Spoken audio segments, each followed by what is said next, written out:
Welcome to the Live Full, Work Fun podcast. This is the show to encourage you to live your life to the fullest and do fun work that fuels your lifestyle.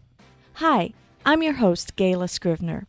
Every week, you'll be introduced to amazing guests, useful resources, and inspirational stories. You'll discover opportunities and perspectives to shape your version of living full and working fun.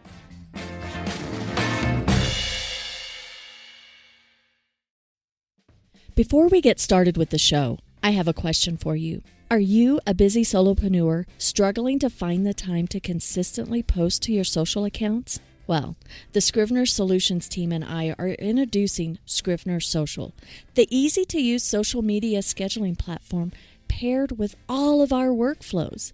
It simplifies the entire posting process, saving you time and boosting your social media marketing efforts. Here's how it works. First, you subscribe to Scrivener Social, choosing the support level that best fits your needs. Second, we have onboarding calls to help you set up your account and give you the guidance for streamlining your posting process.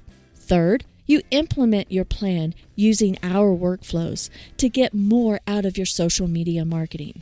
Now, you could continue to do it alone, being frustrated and feeling guilty that you never get around to posting to your social accounts for your small business. Or you could save time, energy, and frustration by using an easy-to-use social scheduling platform backed by a support team that helps you streamline the whole process. You deserve a system that makes posting to your social media faster and more efficient. Go to scrivenersocial.com and subscribe today. Now, on to the show.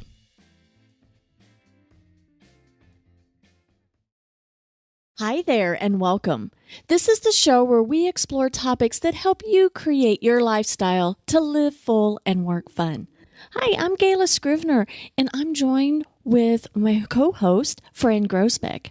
And this week's episode is a continuation of my and Fran's conversation from last week as we dove into talking about the differences between marketing and sales. And we're going to pick up where we left off and talk more about in detail the aspects that should be included in a good marketing plan, a good and simple marketing plan, and what you should consider in your sales process. Let's get back right into the conversation. We talked about first get your message, know who you are, what problem do you solve, can you convey that in a clear manner? And then stick your neck out and network. And there's a lot of different ways to network, but I do encourage, I think it's a great experience to actually see people face to face and put yourself on the spot and try, because that journey, you evolve and are able to present yourself better in the sales process and the marketing process. So what else in the lines of marketing as a small business should we be doing? There are a few things that are a must nowadays, and it doesn't matter whether you are a brick and mortar, you have a storefront, you have an e-commerce business, you work from home, you have a shop, whatever it may be. But a website is foundational. It is the yellow pages of, It of is. the world now, and it is so important to have a good, updated, clean website. If your website is over 5 years old, take the time to update it. Get it onto the right systems. This is both for visual and effect with the visitor and the audience you're trying to connect with, as well as the algorithms and the search engines that file and catalog your sites. Broken links will drop you down. You could pay all the money in the world for paid advertising, and you will fall if your site isn't completely operational. Make sure your accessibility is there. Make sure your message is clear. You don't need a 100-page website nowadays. The website is basically a calling card. It's bigger than a business card, but it's smaller than some kind of print catalog. It's a way to make connection, get them interested and connect with you. A resource, a place they can go. Keep in mind, there's some really powerful statistics that people will go on a website and in under a minute decide if they're going to stay. That's powerful. Under 30 seconds. I think it's in a point, I think it's 35 seconds now they make the decision whether they're staying or not. Powerful statistics. You have that short of time to make an impact. And there are people out there who will help you translate your message. You do what you do best. Partner with someone. Whether you hire someone like a Scrivener Solutions or a 10 Touch Creative, or you partner with your brother-in-law who happens to work in web-based web design, web development, whoever it may be, use someone who knows how to get it done, because there really is do's and don'ts of the programming world, and they can help get your vision out. The website, so that's number one, that's like foundational. And two is to make sure, for me, from my opinion, make sure all the pieces of your business, before we even get to spreading the word, make sure all the pieces of your business, all those pieces connect. If you do have a store, does the storefront, does the inside of the store, does everything look and connect, have the same voice and tone now as the website? Does the website reflect you? Do you reflect the website? Print materials, order invoices, everything is part of the message. What your people wear, how clean your parking lot is. All these are part of your business. If you are an at-home business, what does your Zoom look like in the background?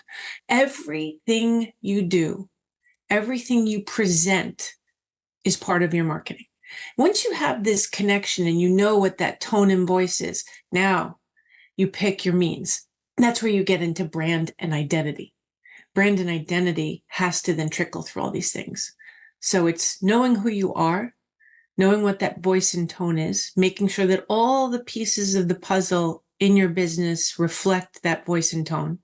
Set up your website and then start spreading the message. So those for me are like the critical flows of the marketing process. With all of your experience, you know it's ingrained in you. That foundation needs to be there. But I also want our listeners to know that things don't have to be perfect to get started. It can evolve. I love digital because it can be changed. Like I was just changing my website last night because I felt the need to do it. And you don't have to be good at everything or be everywhere and be all to everyone. Chunk it down and do a little at a time. If you have a one-page website, like Fran was saying, it is a calling card. I remember, and I probably have print screens of my very first website. It sucked bad. And right now, there are things, I like my Scrivener Solutions website, but my Gayla Scrivener website, I'm not pleased with right now. That's okay. We keep moving and we go through with the journey. Just get some of the foundation because you know it can change. I think that you may be hearing, okay, networking, website, message. You've got to have all of this down before you can get started. You can have pieces, I think, too. I agree 1000%, Gayla. We were working on a project once, and you said something that has now become the phrase I use, and it was regarding CRMs. So for those contact resource management, those are those places that contain all your contacts. So instead of just having it all on your phone, something like Less Annoying CRM, who we both happen to love for CRMs, big shout out to them. They're awesome. But it's a place where you gather all your contacts and companies and you can sort them and filter them and group them. And it's a wonderful tool. And I was heading down the rabbit hole of trying to perfect my CRM. There's no such thing. The minute you think you have your CRM updated, somebody changes a job, a company closes, somebody's email address changes. So these unattainable goals, you have to really watch out for them. And part of one of those unattainable goals, which is why I equated to the CRM message, is this waiting for the perfect time. Wait, I just have to get this one more piece of the puzzle and then I can do this. Wait, I have to do this one more thing before I tell anyone. Wait, I have to do this one more thing before I put the website up. No, just do. Even if you learn that one of the messages or one of the things you've done wasn't executed perfectly, at least you're doing. And there is a great poem by Theodore Roosevelt about man in the arena. Yes, I change it for myself to woman in the arena, but it's about being in the middle of the arena and just doing, and don't worry about mistakes, and don't listen to the people in the stands who want to criticize you or point out what you did wrong, because you're the one on the ground doing it. Just keep going. Like you said, especially in the digital realm, you can fix it. And if you made a mistake in an email or something else, you apologize, you move on. You change it, you adapt, and you flow. But if you keep waiting, Rachel Hollis said this in her book, Girl, Stop Apologizing. If you wait for the perfect moment, it'll never come.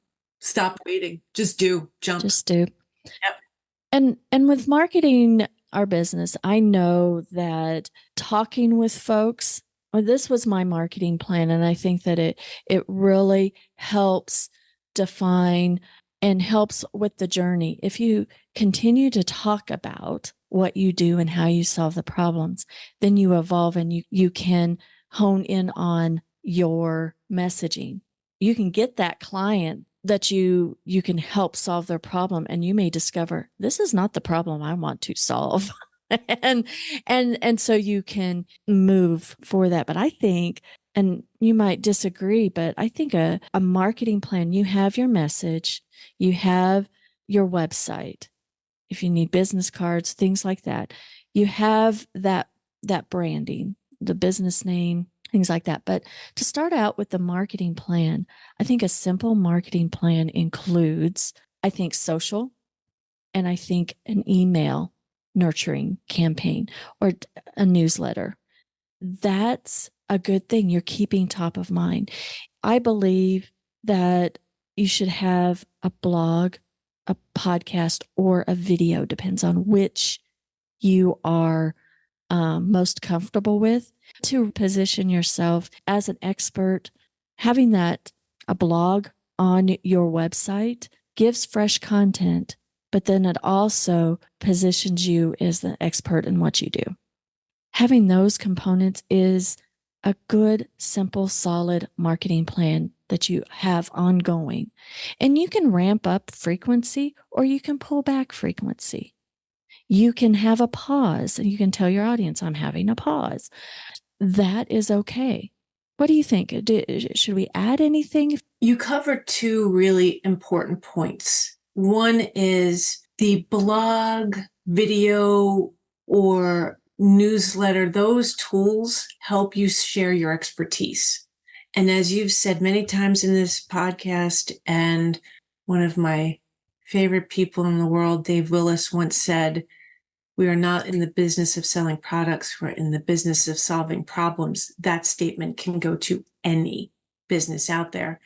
That is what the blog and the video and the podcast does. It helps you express your expertise. We are not going to fit with everyone out there, but there is space for everyone. And we will, by sharing our message and what we know, we'll connect with the right people. The social media message, just to have some level of consistency and frequency, is so important. If you think about watching someone scroll through social and how many messages they see on a daily or weekly basis, in order for you to show up and stay amongst the things they've seen, you need to make sure you're scheduled. So you cover two really important things. And I will say all of this gets easier. And I'd like to give you a shout out, Gayla. All of this gets easier when your message is clear. And you, as the business owner, your only job is to be an expert at what you do. You're not expected to be an expert in everything. You're not expected to be an expert in accounting if you're not an accountant, or marketing if you're not a marketer. If you run a boutique, if you run an HVAC shop, if you run a brewery, whoever you are, that's your expertise. And there is no shame in asking someone for help. I, as a marketer, asked you to help me define my message because we are often too close to it. Well, I went through the story brand process to define my story, and it has changed how I move through the work I've been doing to rebirth my business because it made it easier. I knew what my message was. I knew what I clearly see in every tool I do. Everything I worked on in this rebranding is rooted in this new simplified message that I really connect with because it represents how I feel and who I am and what I want to do. All of a sudden, the rest of this got easier. The social media got easier. The writing the flyers, writing the book, writing the ebook, it all just got easier.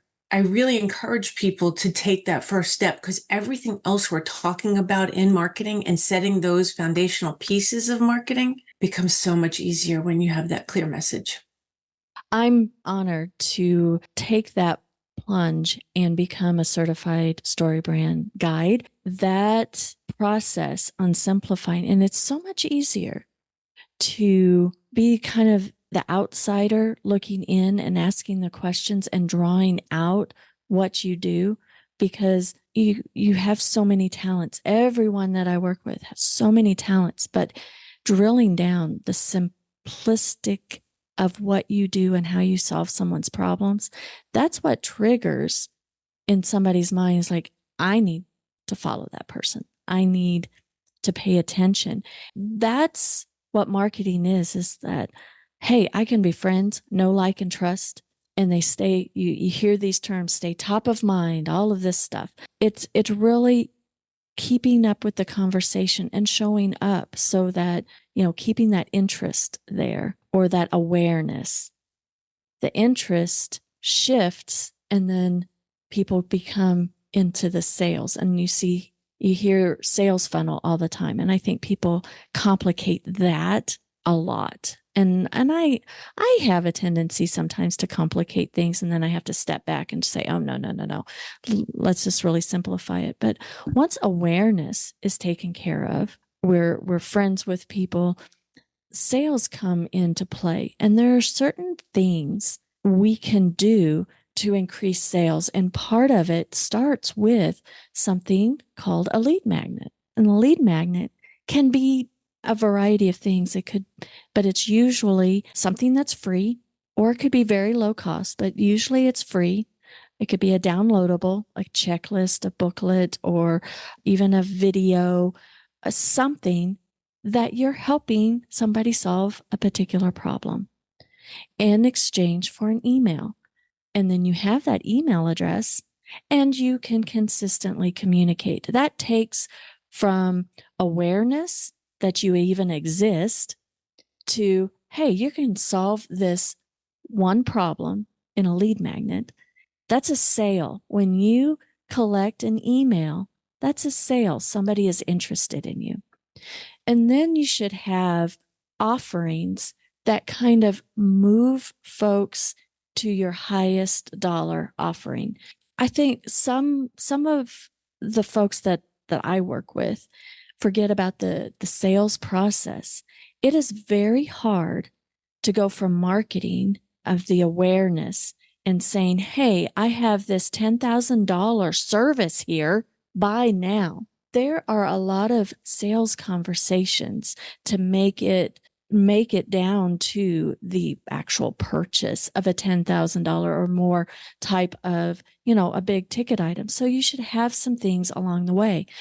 When somebody is interested and could potentially be that $10,000 client, $100,000 client, whatever that may be, that's not going to come off of a buy now. It's a very like unicorn type of situation that type of client is going to happen on a buy now thing on a social media or an email. It takes sales conversations. So you need to put into process, there's a whole slew of sales persuasive type of sales emails, sales conversations that you can develop. And for me, I started with marketing to get that awareness out. And I probably stayed in that bucket for longer than I should have and not got right into the sales. Now I work a lot with crafting sales messages, but I think that as a small business, when you start marketing yourself and getting that cadence, that's the first thing that's most easily delegatable. You can delegate that because you have your routine, you have what your message is out, and you can have somebody help you stay consistent with that marketing. Then you get really good at sales. Does that make sense? It does. And we line up the concept of patience, persistence, and momentum with the transition from marketing to sales. So marketing creates the awareness, and that's where the patience lies, right? You have to be patient and you have to be consistent and have frequency of message. When you get to the consideration stage, you haven't quite sold yet. You've made that connection. The lead magnet has pulled them in. You now have you've established the connection. And this is where persistence comes in. You're going to shift from just letting them see you on social to having some more deeper conversation, whether it's a newsletter blast or one-on-one emails or phone calls or some kind of interaction. That's where persistence comes in, and you have to know the right timing and flow, and that can vary by people or groups. Some want you, in their face, and some want it at a more slow and steady pace. But that consideration realm and that patience spot can take some time. And like you said, if you have your marketing flowing and going, that patience section, somebody else is delegating, running it, doing it, you can focus on nurturing the relationships that are in that consideration stage and move them to decision, which is where momentum comes in. You know that moment when someone is ready and they're in the space, they need you, they want to use your service, they want to buy your product, whatever that may be. You know the tools, you have the right tools to move them from consideration to decision, and you're there because you have that other part in place and you can focus your energy here. I do want to say one more thing about the word sales. When I was in marketing, I was one of those people, and I know there's a lot of you out there because I've spoken to you, where we think, oh, we don't sell. Selling, that's not us. We're marketers. You sell every day. So to everybody out there who might have that twinge in them when they think of the word sales or selling and they don't want to be a salesperson, I want you to take a piece of paper, write the word sales, and put hearts all over it, or whatever it takes to embrace the word. There is nothing wrong with that word if you do it simple and true. There's nothing wrong with sales. We do it every day, even in our personal lives. If you're trying to meet someone, if you're going to buy a car, we're always selling in a way. It's not a bad word. It's not an evil word. It's not always the used car salesman approach. So sales is a good thing. And in your own business, all you're doing is taking it to the final point, which is getting someone to buy or take the service of what you've built your business to do. There's nothing wrong in that sale. So we have to put a positive connotation on selling, and then understand that that's where we focus our energy. And lead magnets are, to circle back to where you were, Gayla, is a great way to get into that consideration phase. Well, I love that you said sales doesn't have to be that old used car salesman type thing. You know why? Because if you believe in what you do and that you believe that you can help somebody, you believe in that you're able to help serve this other person, you are selling something that you believe in and that the other person needs in order to get to the next level, to have that transformative, whatever problem that you're able to solve. We think of used car salesmen as that, and the sleazy this, that, and that cartoon character that you might think, because they're selling something to somebody that they may not necessarily need. When somebody needs this particular make and model to get the job done, but the used car salesman is trying to sell them the cream of the crop, oversell them, and whether they can't afford it or they can't see the value in it, but they are able to get that sale for the benefit of the salesman, not the benefit of the customer. So really, if you have this really adverse feeling about sales, it's really not. It's just conversations and, hey, this is how I can help. And this is our process. This is how we do things. And if that fits the problem, then it's a great relationship because we want the best for them. I agree 100%. I was thinking of, you're clear on the message. It could take time. It takes time. It takes consistency, and you think that you're saying the same thing over and over and over, and you are, but we are not listening at the same level, right? I love that you're saying this, Gayla. We have to throw this in. This happens a lot with my clients, and I've seen this. They'll say to me as we're building a marketing plan, but I've said that already. Just because you had one social post or one newsletter that talked about something doesn't mean everybody got the message. Yes, you know it. Yes, you know you said it once. Repetition is important for growth. Repetition is important for connection. You have to say it in different ways. You have to say it with different images. You have to repeat the message. That is so important, what you just touched on. Without repetition, it gets lost in the thousands of other messages. Plus, repetition teaches the brain of importance. Hey, I've heard this before. This must be important. Let me pay attention. Going back to the reticular activator. So that is such an important point. It's okay to repeat messages on a weekly, monthly, or however the frequency is basis, because if those are the important messages about what you do and why you do it, you have to keep putting it out there. Yes. I think we could talk all day about marketing because that's what we do.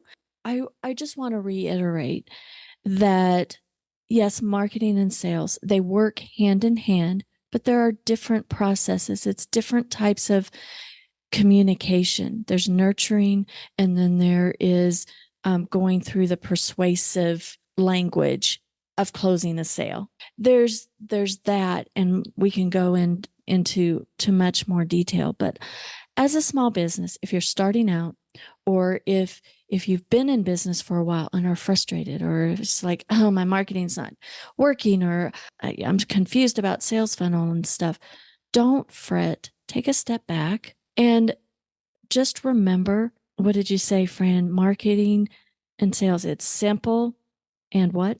Simple and true. Simple and true. And be yourself. And it's okay not to be perfect. And it's okay to try things out.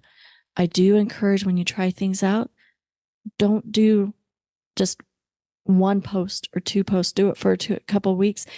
You need to make a commitment for a big block of time to even know if your messaging, your marketing, your sales process is working. If you don't have a marketing process, a sales process, I encourage you to chunk it down, do one thing at a time.